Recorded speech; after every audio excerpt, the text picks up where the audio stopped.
Vydūno draugija maloniai kviečia į susitikimą su 98 gimtadienį šiemet pasitikusia Vydūno krikšto dukra Gražbylė Venclauskaitė.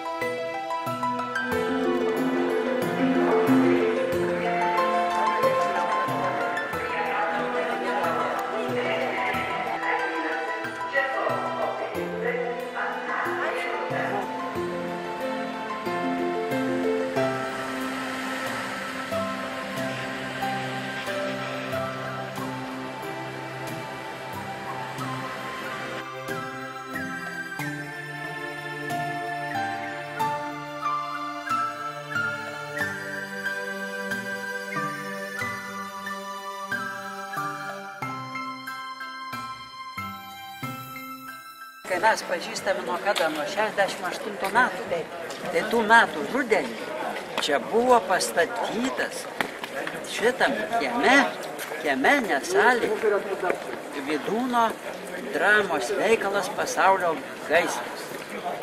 Taip, Vydūnas visur parašydavo, kad norinčiai veikalą vaidintis, prašom.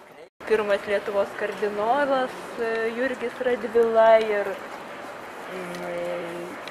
Steponas Batoras, kuris davė universitetui privilegiją 1579 metais.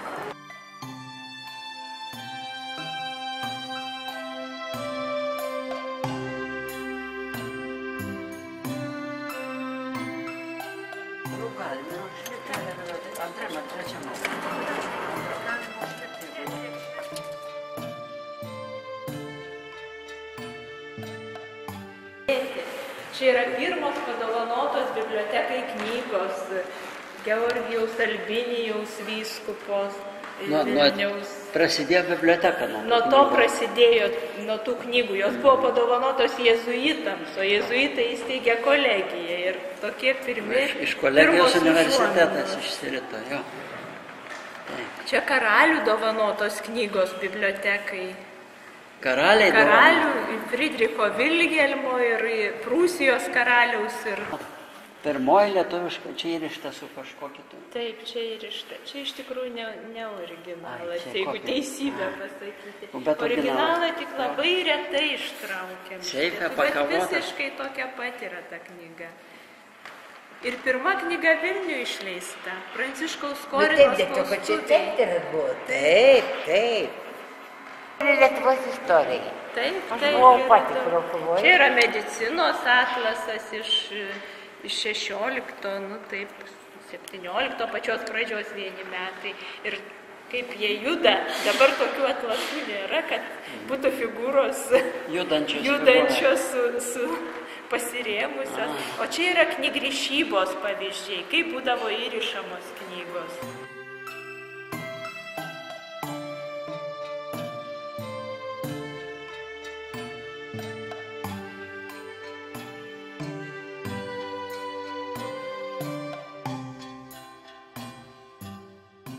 O čia yra mūsų karalių parašai, autografai. Čia Žygimanto Senojo yra autografas. Raštą tai parašydavo rankraštininkas, tik tai patį parašą karalius pasirašydavo. Čia Žygimantas Senasis, čia Bonas Sforca pasirašiusi šitą raštą. Čia Bonas Sforca, Čia taip pat Stepono Batoro raštas ir parašas. Čia yra jo žmonos Anos.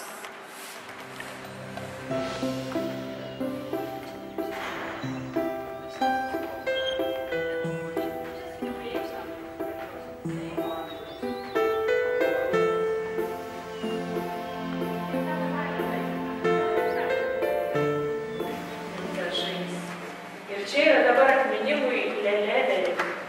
Čia jo biustas. Jo biustas čia yra. Jisai po mirties labai didelę kolekciją knygų, žemėlapių, senų atlasų dovanojo universitetui. Skyriaus apie Baltarusijos etnografiją Baltarusijos ir dabar jau Ukrainos dalis.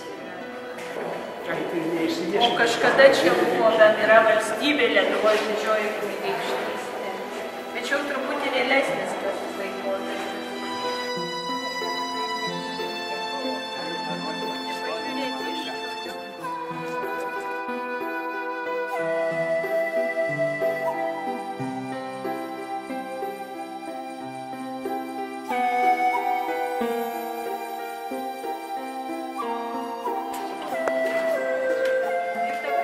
tėvai čia yra labai rekonstruotas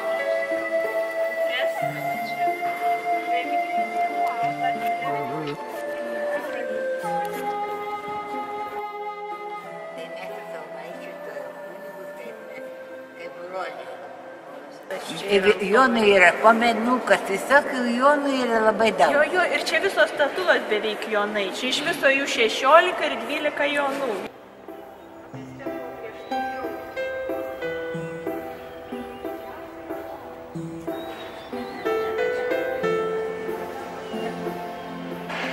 Ir 4 evangelistai sėdi ten arčiau Dievo. Šiaip šitas altorius buvo pranciškonų bažnyčiai. Visa ta istorija ir bažnytinė ir valstybinė.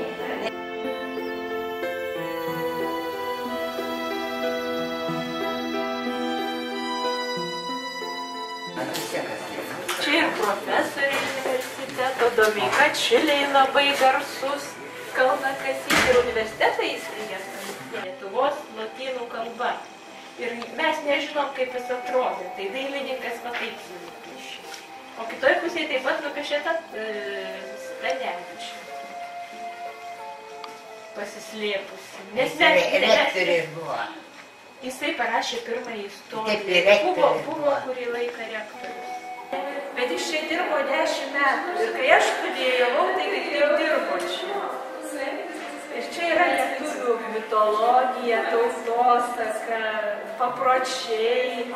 Kiekvienas tas piešinys turi kažkokią prasmę, vaizduoja iš mitologijos, iš papročių. Ką nors yra žemės spalvos ir dangaus spalvos.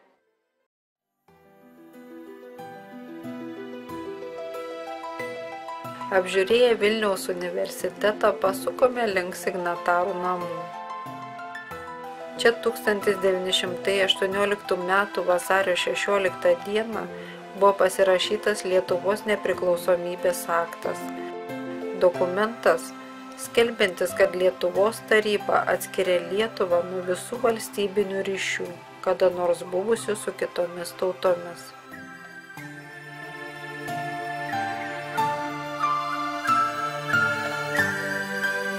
Mūsų ekspozicijoje, ką jūs matysite, tai yra nuotraukos daiktai susiję su mūsų signatarais. Ir baldai arba to laikotarpio baldai, arba baldai priklausė signatarams. 1795 Lietuva tapo carinės Rusijos dalis. Ir rusai atėjo su akivaizdžiu tikslu sulieti lietuvių tautą su rusų tauta. Mes 2 kartus sukilom, pirmą kartą buvo kaip bausmė už sukilimą uždarytas Vilniaus universitetas, kuriame jūs ką tik buvote, o po antro sukilimo buvo atimtas raštas. Tai irgi 40 metų mes išgyvenom be lietuviškos knygos. Lietuviškai kalbėti draudžiama įstaigose yra ir lietuviai pabunda, akivaizdžiai pabunda tik 19 amžiaus pabaigoje ir 20 amžiaus pradžioje. 1905 metais nepaprastai svarbus istorinis įvykis įvyksta Vilniaus Seimas. Čia filharmonijos, dabartinės filharmonijos pastatas. Tuo metu, kaip jisai atrodė, beveik nepasikeitęs ir štai šitoje salėje 2000 lietuvių susirenka, netikėtai didelis skaičius patiems organizatoriams ir jie pirmą kartą cariniai Rusijai oficialiai skelbia, kad jie kovos dėl autonomijos. Rusai įvykdo ne vieną, carinė Rusija vykdo ne vieną gyventojų surašymą. Tačiau 19 amžiaus pabaigoje jau jie klausia, ne kokios mes tautybės, o kokio mes tikėjimo. Visi, kurie atsako, kad yra stačiatikiai, buvo suskaičiuoti kaip rusų tautybės asmenys, o visi, kurie atsakė, kad katalikai, buvo suskaičiuoti kaip lenkų tautybės. Basanavičius, rašydamas straipsnius šitam Aušros laikraštyje, nelegaliam laikraštį, aprašo pačius garbingiausius Lietuvos istorijos momentus. Ir taip pat jisai rašo, kad lietuvių kalba išties yra visai ne pagonių kalba, o viena seniausių pasaulio kalbų.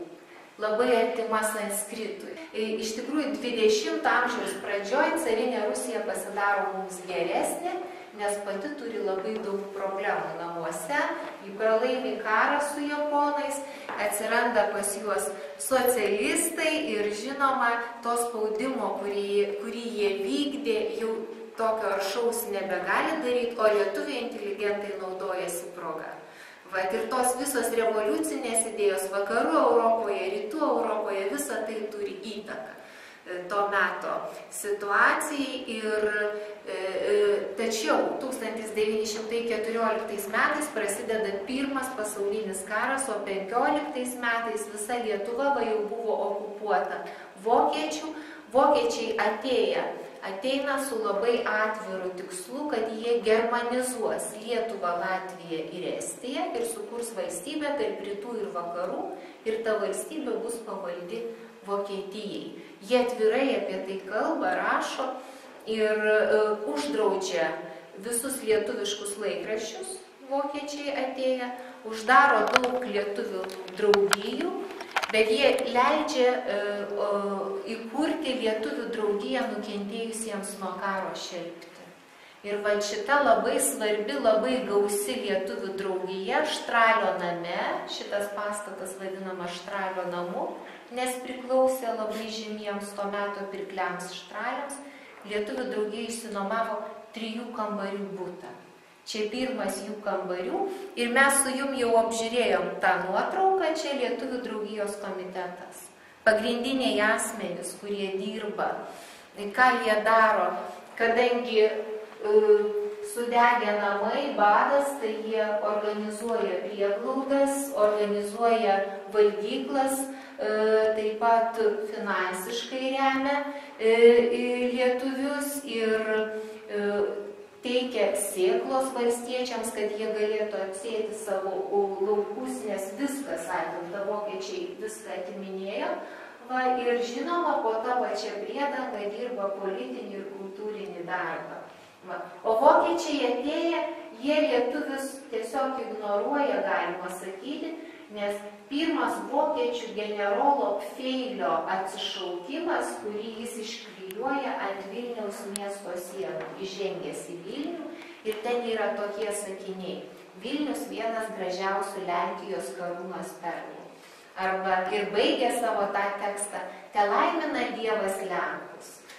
Ir iš tikrųjų susirinkę lietuvių inteligentai mato, kad arba vokiečiai nesupranta, kur jie atėjo, arba tiesiog jau jie kažkokią tai politiką čia rezga. Ir šitoj nuotraukoj mes matėm Emiliją Vileišienę. Tai jin to susirinkimo metu labai susinervuoja, net trankosi kumščiu per stalą, reiškia, ir pasiima 2 vyrus į pagalbą ir nueina pas vokiečių generolą Pfeilį. Ir kaip rašoma, išrašo jam tokią karštą istorijos ir geografijos pamoką, kad generolas Pfeilis sako: nuplėšt atsišaukimus nuo miesto sienų. Nepriklausomybė yra mums suteikta aukščiausių jėgų, berods ne žmonių. Tai įsivaizduojat, kaip sudėsto viską. Vokiečiai galėjo užgniaužti, bet jiems ten revoliucija kyla, rusai irgi galėjo, bet pas juos Leninas ateina su savo revoliucija ir Lietuva atsiveria, atrodo pats Dievas taip pastumdo visas figūras, kad kitaip neišeina. Jonas Basanavičius, lietuvių visuomenės veikėjas, pirmasis laikraščio Aušra redaktorius, vienas svarbiausių nepriklausomybės siekėjų. Ir jisai yra pakviečiamas dirbti į Varną. Kad Varna tapo poilsinis kurortinis miestas, čia buvo daktaro Basanavičiaus idėja. Jisai dirbo miesto taryboje ir jis pamatė, kad Varna labai geroj geografiniai padėty. Ir kada jis grįžta, jam lietuviai jį labai gerbė, to meto lietuviai, rodo jam pagarbą, siūlo vadovaujančius postus. Jis atsisako juos užimti, sakydamas: aš jau senas, jūs jauni, aš su jum nepaspėju. Kartą Vidūnas atvažiuoja į Kauną ir eidamas gatvę iš tolo pamato, kad ateina Basanavičius. Basanavičius nukelia kepurę ir sako Vidūnai: Lietuvos patriarchas sveikina Lietuvos pranašą. Tai Vidūnas yra užrašęs šitas eilutes. Tai yra išlikęs laiškas, kur smulkiai aprašo, ką Basanavičius turėtų daryti, kokią ten arbatą gerti, kaip ten kūną savo mirkyti vandenį, kokiam dar kažką. Paskutinį kartą Vilniuje Vydūnas buvo 30 metais.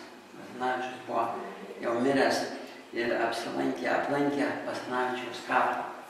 Ir matė, per vėlines tas buvo. Ir matė, kaip lietuviai gražiai pagerbė savo mirusius ir Basanavičių ir kitus, ir Čiurlionio kapas ten Rasų kapinėse. Ir Vydūnas tada stebėjosi, nes įtampa buvo visur ta tautinė, čia Vilniuje tarp Lenkų lietuvių, Tilžėje tarp vokiečių lietuvių. Tai Vydūnas vis dėlto taip nusistebėjo, va, čia naudai čionykščio. Sako, jeigu kas būtų, jeigu taip Prūsijos lietuviai kokioj Tilžėj eitų su tokiais transparantais ir taip pagerbtų tokias iškilmes būtų, tai būtų baisus dalykai. O čia sako, viskas buvo gražiai, nebuvo jokių susidūrimų ir jokių. Va, tai šituos baldus padovanojo muziejui Vaclovas Darmužas, Šveicarijos lietuvis, išpirkęs juos iš vienos šveicarų labdaros organizacijos, o čia yra Šimonio darbas, Petro Klimo portretas. Tai Petrą Klimą dar kai kurie mūsų istorikai vadina valstybės architektų už nepaprastai sudėtingą misiją, kurią jisai atlieka su Lietuvos delegacija Paryžiuje taikos konferencijoje. Dar pakankamai jaunas, jam ir 30 metų nebuvo, kaip jisai atvyko į Paryžių į taikos konferenciją. Ir taikos konferencijai, kaip Klimas sakė, mums reikėjo gauti gimimo metriką, nes Lietuva buvo išnykus iš pasaulio, iš Europos žemėlapio ir to meto Europa įsivaizdavo Lietuvą arba kaip Lenkijos dalį, arba kaip Rusijos tautą. Klaus iš kur? Iš Lietuvos. A kur Lietuva? Taip paaiškėka. Bet Memelį žino, Klaipėdą žino. Latvijos nežino, bet Ryga žino. Reiškia jų ribota toks. Buvo atvažiavusi Gimbutienė, tada turbūt gal kai antrą kartą jinai atvažiavo į Lietuvą ir universitete, po to buvo enciklopedijų redakcijose, kitur susitikimai. Ir jinai sakė, dabar tik jinai atvažiavus ir jau jos veikalas apie baltų kultūrą buvo parengtas, bet jinai tik atvažiavus į Lietuvą pamatė, kas yra, kiek archeologai yra ką iškasę ir ką nustatė, ir kad visa tai, ką jinai yra parašiusi, tai, kaip sakyt, visai netitinka. Tai yra tik tai jos, kaip sakyt, tokia prielaidos, reiškia, lyginant su Vidurio Europos, reiškia, jos tyrinėjimais. Tai jinai sako, kodėl jūs neskelbėt pasaulį, ką jūs randat. Tai archeologai sako, mes negalim. Reziumė galima buvo parašyti tik rusiškai. Angliškai negalėjo reziumės parašyti, netgi čia leidžiamuose knygose. O išsiųsti į pasaulį negalėjai, taigi tas pasaulis nieko apie mus ir žinot negalėjo. Lydima garbiųjų viduniečių Vacio Bagdonavičiaus ir Apolinaro Tušo, Gražbylė Venslauskaitė aplankė Vilniaus universitetą ir signatarų namus. Trumpai pailsėjusi ir papietavusi vidunietės Onės Šeštokienės namuose, Gražbylė atvyko į vakarinį susitikimą Vydūno ir Lietuvos Rericho draugijų būstinėje.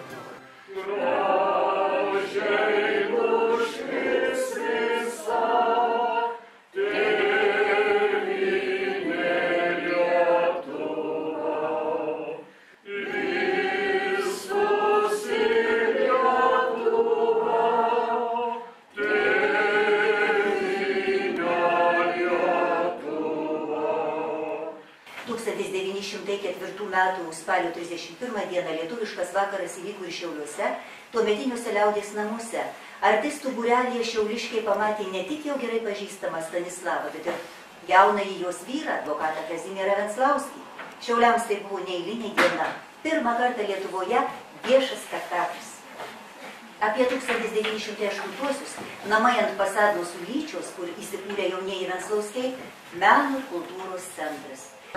Mums viena įstabi yra kaip Vydūno krikštadukra. Ir suprantama, sulaukti šimtmečio nėra tokia jau labai didelė naujiena. Suprantama, kad retas dalykas. Duok Dieve, kad iš mūsų čia bent keletas jau sulauktų. Bet turbūt retas, kuris tokio amžiaus žmonių yra tokia, kokia Gražbylėje. Yra fenomenas įstabus ilgaamžiškas jaunatviškumas. O!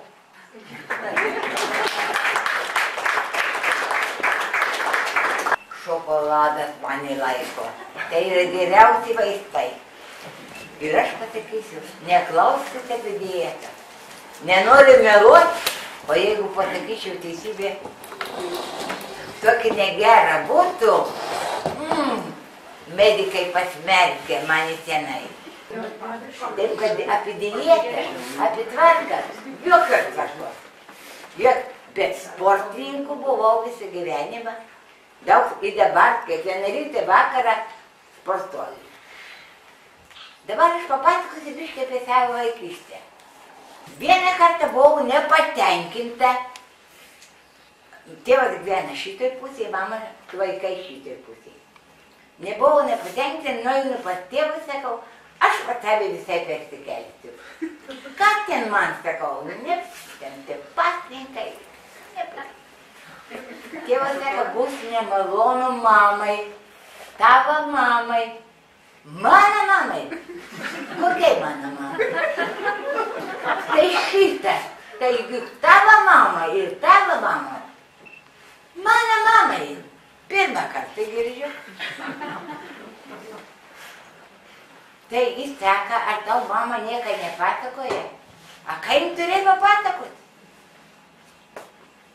Nu, taip jis, aš sakau, tu ko nepapasakojai? Sako, aš maniau, kad patogiau jai pasakoti. Nu, einu aš pas mamą, jis sakau, tai tu mano mama? Nu, ir kas tokia? Sakau, nu, bet vis tiek reikia pasakyti. O pačiu pasakyti. Nu, ką reikia sakyti? Ir turiu pasakyti, kaip kalbėti apie Vydūną, aš esu taip dėkinga ponui Baldanavičiui, kuris svetimas Vydūnui, aš tai vis tik šioks toks giminė, jis nutrynė visą gyvenimą dulkę. Tiek padarė, kad mano dėkingumas, mano amžiaus žinoma jau trumpas, bet jeigu jis būtų 100 metų, aš jam negalėčiau atsidėkoti. Iš tikrųjų, tą, ką jis padarė, niekas negali vertinti. Aš manau, kad tai yra milžiniškas darbas. Milžiniškas. Tik taip žmogus tą gali padaryti. Dėl didelės meilės. Čia ne dėl kaip mokslininkas, bet kaip žmogus su didelė meilė. Aš esu dėkinga, iš tikrųjų dėkinga, nes tą, ką jūs padarėt, 100 žmonių padaryti galėjo, bet ne vienas žmogus. Tai yra milžiniškas, gražus darbas. Vydūnas pas mumis dabar papasakosiu apie Vydūną. Vydūnas pas mumis ateidavo, atsirado. Aš buvau, nežinau, 7 ar 8 metų. Žodžiu, mama turėjo tokį dramos ratelį. Iš pašto kažkokį paštininkai, kokį tai mokytojas susirinkdavo, įdarydavo visokius vaidinimus, repeticijas namuose ir paskui vaidindavo su pasisekimu. Ir kada pradėjo vaidinti Vydūno veikalus, kaip jie susirašinėja, nežinau, bet Vydūnas atvažiavo ir dalyvaudavo per repeticijas. Specialiai manęs jis neišskyrė. Matyt, kaip tarp tų vaikų aš buvau, toks pat vaikas kaip ir visi. Jeigu aš nežinojau, kad aš turiu motiną, tai ką kiti galėjo žinoti vien. Bet jis sakydavo, vaikai domėjasi ir sakydavo, nu, mes taip veždavomės, taip kalbėdavomės, taip susiginčiam. Tai jis visuomet taip. Nesistumdykit. Išaiškinkit, kad kalta. Jis taip ramiai, labai ramus buvo. Niekad balsą nepakeldavo, tik su tokiu dėmesį. Ir sako, kodėl jis neužsiima? Sako, turi tokį sodą gražų. Čia tiek tos medžiai. Darykit albumus, džiovinkit lapus. Žodžiu, nu, tokį geras toks patarimus duodavo. Nu ir vieną kartą mes pajūry jau daug vėliau, kartą atsitiko taip. Aš buvau nekrikščyta. Kai pakliuvau į gimnaziją, iš karto jau vokiečių, progimnaziją vokiečių. Ten, matyt, privatė tokia buvo, gal ten jokių dokumentų nereikėjo, gal reikėjo, nežinau. Paskui, kaip atsirado ta gimnazija, man jau į gimnaziją norėjo, į lietuvių gimnaziją. Jau buvau antroj klasiai, atsiuntė raščiuką man klasės auklėtoja namo, kad gimimo liudijimo reikia. Aš atnešiau tą raščiuką ir atidaviau. Nėra, man net nerūpi. Po kiek laiką antrą kartą raščiuką atnešiau. Galų galiai atėjo direktorius pas tėvą į namus ir sako, ponas Anfalskas, mes negalim laikyti vaiką be jokių popierių. Nu, tėvas sakė, jeigu negalis laikyti, aš pasiimsiu. Aš laukiu civilinės metrikacijos. Ir buvo Vidūnas to laiku. Jis sako, ponas Anfalskas, pakrikščykit. Aš būsiu krikštas tėvo, reiškia, jis pats pasisiūlė. Sako, ir katalikai negalės pasakyti, kad jumis nugalėjo, nes aš liuteronas. Jis liuteronas. Sako, aš būsiu krikštas tėvas ir tokiu būdu jis pasidarė mano krikštas tėvas. Bet kada jau pasidarė krikštas tėvas, jis skaitė tam tikrą moralinę pareigą. Reiškia, matyti, pats liuteronas yra tam tikrą pareigą krikštas tėvams. Žodžiu, jau jis ateidavo prie vaikai, mes siuntam, darom kokį galą. Tai jis sako, gražbylelė, o tu turi būti geresnė kaip jie. Tu turi būti tokį, turi būti šiokį. Žodžiu, į sąžinę mane beldydavo. Ir aš atsimenu, mes Palangoj, kosam grajam pajūry. Jis atėjo, pamatė kortą. Skandalas, vaikai tokie darai, negerai susiję. Jis sako, ne tak, kad neloškit. Sako, o jūs jau palakstėt? Ne. Sako, einam lenktynių. Mūsų akimi žiūrim, jis turėjo 100 metų, gal dar daugiau kaip 100. Manom, kad čia tu tokį lakstyt. Nu, mes po 12-10 metų turim, o jis toks. Nu, mums atrodė iš tikrųjų. Nu, jis vieną pastatą, sakė, tai taip, bėgt. Dar mes iš karto nelabai ruošėmės bėgt, paskui pradėjom bėgti, jis laimėjo. Koks nemalonumas. Nu, 100 metų žmogus turėdam, laimėjo, nu, žinot, kažtai tokia skandalinga. Žodžiu, domėjai. Ir praėjus kuriam laikui, jau tada galbūt aš jau buvau turėjus. Tai reiškia, po krikštą jis atvežė man kaip krikšto dovaną albumą.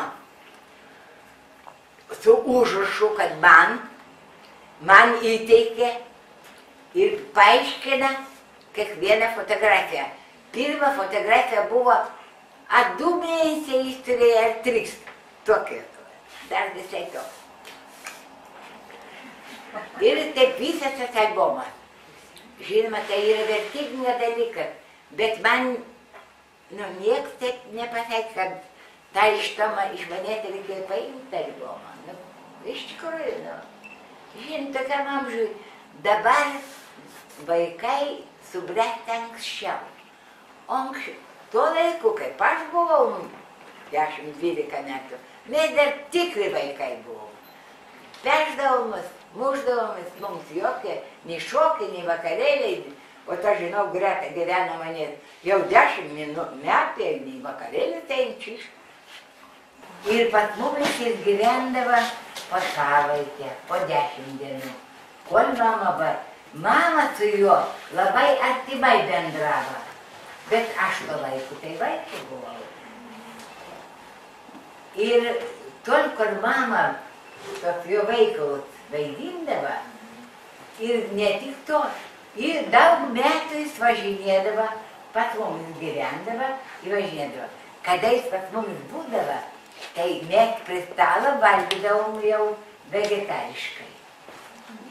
Ir aš manau, kad jo, taip sakant, doros principai, sąžiningumą, visiems mums turėjo reikšmės. Nėra jokios abejonės. Nes jis kiekvieną progą aiškindavo, kalbėdavo, taip širdingai, taip iš tikrųjų vaikui pataikydavo. Taip. Ir daug metų jis, paskui jau kada atsirado Šiauliuose toks mokytojas Krauzė su žmona, jie abudu pasidarė vegetarai. Jau jis sustodavo ten, nes čia jau vegetarai tokių nebuvo. Paskui toks buvo gimnazijos direktorius Karpinas, jis tas vegetaras pasidarė. Tai jis jau su jais, jie artimiau buvo negu, sakysim, mano mama. Nes mano mama vegetarė nebuvo. Žinot, aš taip, kad pasakyčiau, kad aš atsimenu, tai ką jis kalbėjo, tai žinoma, kalbėjo taip kaip vaiką. Nes su juo aš bendravau taip artimai, paskui jis ateidavo. Bet arba aš jau buvau studentė, nesusitikdavau, arba aš su skautais.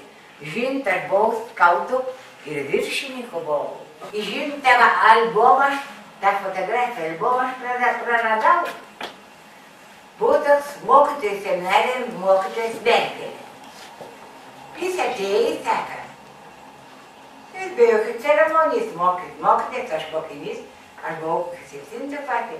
Saka, tu turi dar tą albumą. Tai sakau, kad aš neturėsiu. Tai sakau, duok man. Aš rašau monografiją. Aš ir padaviau ją. Dar apie dramos būrelį. Ar tie vaikai irgi vaidindavo? Vaidindavot ir vaikai dramos būrelį, ar ne? Aš? Vieną kartą mama pastatė mumis. Kažką reikėjo labai ramiai stovėti. Paskui kažką ten padaryti, net su tavarintim. Žinot, pastatė visus. O aš tokį, ir pamačiau ten šunį įleidį katas. Manau, aš šuo. Ir kadangi aukščiau buvo, nukritau nuo ten. Nes sceną nuleidė, mama sakė, jėdas, daidosi tokio artisto, šunį pamatydų, kad iš ko. Subrokite. Ir daugiau, kad gyvą nebevaidinau. Išbrokite buvo. Tėvelis labai griežtas buvo. Griežtas. Jis vaikais nesirūpino. Bet vasarą Palankoje iš vakarą pasakė. Rytoj eisim į šventąją 6:30 ir nueinu. Visi vaikai susirenka. Ir marširuojam pėsti Pajūrį į šventąją. Grįžtam, ten laiviukus išnuomoj. Pietus valgom ten kokioj valgykloj. Visi. 10, 12, 15, kiek atėjo. Kitą dieną į Nidą. Taip, žygiuodavom. Dėl to man auksinės kojas ir yra. Žinot, ir tada su vaikais. Bet ne viens vaikas, kad pasakytų, aš negaliu, man skaut kojas. Į tokių minčių nebuvo. Visi ėjo, gal kam sunku buvo, jeigu jau pasakykit, prašau, ką prisimenat apie savo kelionę į Tilžę pas Vydūną? Nu, taip trumpai buvo, dėl to, kad, žinot, aš pripratus buvau valgyti, o čia, kai 10 riešutų, pusė medaus šaukščiuką, ne, aš nenoriu apkalbėti,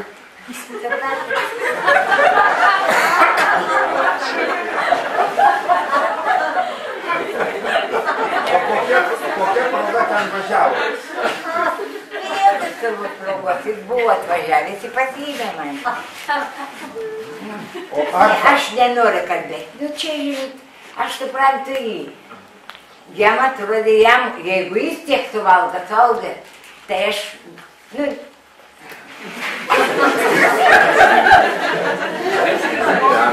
O arfą prisimenat Vydūno? Ką? Vydūno arfą. Ar girdėjot? Taip. Grojo? Jis tarp kitko labai, kaip aš pasakiau, nu, sako, šitą bandalėjantis neįsiu. Jis sako, Gražbylėlė, kodėl tau neįsiu? Kodėl tau neįsiu? Dar vienas instrumentas. Sako, kad tu nuvažiuosi, tu pas mane. Ir tada jis vežė, o po to jis mane vežė. Reiškia, čia buvo dėl tos mandalinus, tai jis norėjo man ten parodyti. Ir iš tikrųjų jis, tai sakai, tau būtų gerai ir arfa, ir taip, jis man. Sako, užtenk man čia, taip. Ne, bet žinot, smulkų orkestrą grėžiau. Čirpinau, smulkus čirpinau. Reiškia, šiokį tokį rezultatų pasiekiau. Ne, kaip vegetarizmą jis labai vertina. Sako, kad labai protavimui lengva. Atminti, atmintis, viskas. Ir vieną kartą jis buvo sustojęs pas mumis, bet toks Masiulis Tilžėj buvo garbės konsulo. Ir matyt bendravo su Vydūnu, pakvietė jį pas savį ten į miestą. Naktį pusė 12 atbėga jis. Saka, lavonas ant stalo, reiškia, matyt, jis mėtą padėjo kokį nors. Ne jam padėjo, bet kitiems ten. Bet pritos aš suprantu, kad nepadoru yra. Čia aš pasakysiu. Ir tada aš pasipiktinau. Nors vaikų buvau, nu kaip galima žmogui tokiam padėti mėtgalį. Nu ne. Nu žinot, o jau tiek laiką nevalgiau.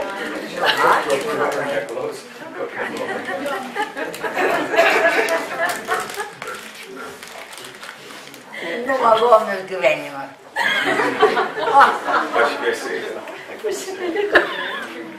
Gerbiama ir tikrai miela Gražbylė, pranešame, kad Vydūno draugija, vertindama jūsų gražų indėlį Vydūno idėjų sklaidą bei atminimo įamžinimą, išrinko jūs savo garbės nariu.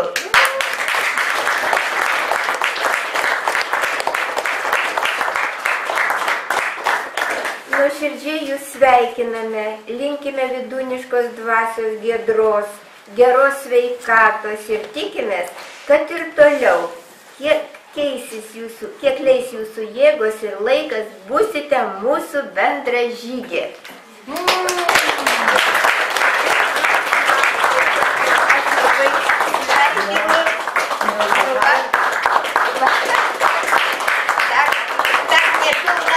Šokolado.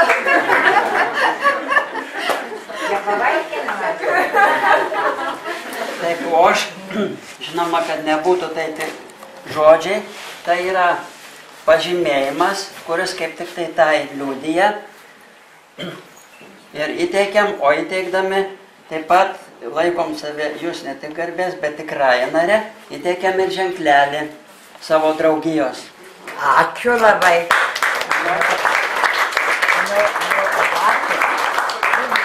jums dėkinga esu.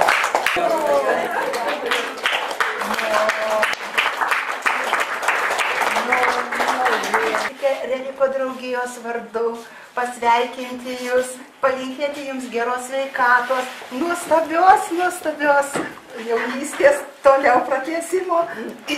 Te būna jums iš tikrųjų džiaugsminga, graži. Ačiū. Nu, iš tikrųjų neverta aš. Senutė, ką jau? Ką jūs tokia jauna? 98 metai. Ne. Jums tikrai tiek nėra. Jūs tikriausiai ten truputį pridėjo. Ne, niek nepridėjo, ne. Norėčiau perduoti linkėjimus nuo tetos Janės, kuri Amerikoje gyvena. Tai tos pačios tetos Janės ir kartu nuo skautų.